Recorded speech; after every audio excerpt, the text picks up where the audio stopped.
বিবিসিকে কেন এপ্রিলে নির্বাচনের ইঙ্গিত ইসির? তবে কি ফেব্রুয়ারিতে নির্বাচন হচ্ছে না? বাংলাদেশের জাতীয় নির্বাচন কবে অনুষ্ঠিত হবে সে প্রশ্নে এখনো স্পষ্টতা আসেনি। তবে সম্প্রতি বিবিসি বাংলাকে দেয়া একান্ত সাক্ষাৎকারে প্রধান নির্বাচন commissioner CEC AMM Nasir Uddin এপ্রিলের প্রথমার্ধে ভোট অনুষ্ঠিত হওয়ার সম্ভাবনার ইঙ্গিত দিয়েছেন, যা পূর্বে আলোচিত ফেব্রুয়ারির সময়সীমা নিয়ে নতুন করে সংশয় তৈরি করেছে। সিইসি বলেন, it's very difficult for me to respond because I myself want know exact date.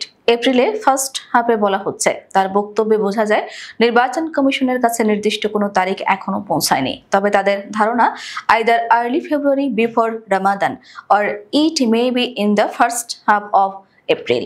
প্রধান উপদেষ্টা ডক্টর মোহাম্মদ ইউনূসের বক্তব্য অনুসারে ডিসেম্বর থেকে জুনের মধ্যে নির্বাচনের সম্ভাব্য সময়কাল নির্ধারিত ছিল। সেই অনুযায়ী ডিসেম্বরকে লক্ষ্য করে কমিশন প্রস্তুতি শুরু করেছিল, কিন্তু এখনও সরকার বা প্রধান উপদেষ্টার পক্ষ থেকে সুনির্দিষ্ট কোনো দিক নির্দেশনা পাননি বলে জানিয়েছেন সিইসি।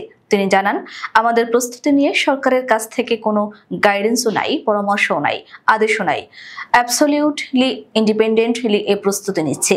সিইসি আরও জানান, নির্বাচনের জন্য কমিশনের প্রস্তুতি চলছে নিজস্ব পরিকল্পনা অনুযায়ী।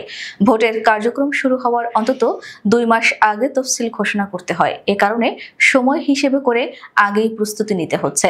আইনশৃঙ্খলা পরিস্থিতি এবং রাজনৈতিক দলগুলোর নির্বাচন বানচালের আশঙ্কা নিয়েও প্রশ্নের মুখোমুখি হন তিনি। জবাবে সিইসি বলেন, চ্যালেঞ্জিং হবে, বাট ইট ইজ পসিবল। তার দাবি, আগের চেয়ে পরিস্থিতির উন্নতি হয়েছে এবং নির্বাচনকালীন নিরাপত্তা ব্যবস্থার জন্য সরকার ও কমিশন দুপক্ষই প্রস্তুতি নিচ্ছে। মব ভায়োলেন্স এবং রাজনৈতিক অস্থিরতা নির্বাচনকে বাধাগ্রস্ত করতে পারে কিনা এমন প্রশ্নে সিইসি আশাবাদী ভঙ্গিতে বলেন, জনগণ যদি আপনার সঙ্গে থাকে, কোনো রকমের কোনো মব বা আইন শৃঙ্খলা পরিস্থিতি আপনাকে তো ক্ষতি করতে পারবে না। সবশেষে তিনি বলেন, একটা free, fair and credible election আয়োজনের জন্য আইনশৃঙ্খলা পরিস্থিতি বাধা হবে না আমি মনে করি। তবে তার এমন আশাবাদ সত্ত্বেও প্রশ্ন থেকেই যাচ্ছে, ফেব্রুয়ারির সম্ভাব্য তারিখ কি এখন বাতিল, নাকি তা এখনো টেবিলেই আছে? এ প্রশ্নের জবাব সম্ভবত আরও কিছুদিন অপেক্ষা করেই পেতে হবে দেশবাসীকে।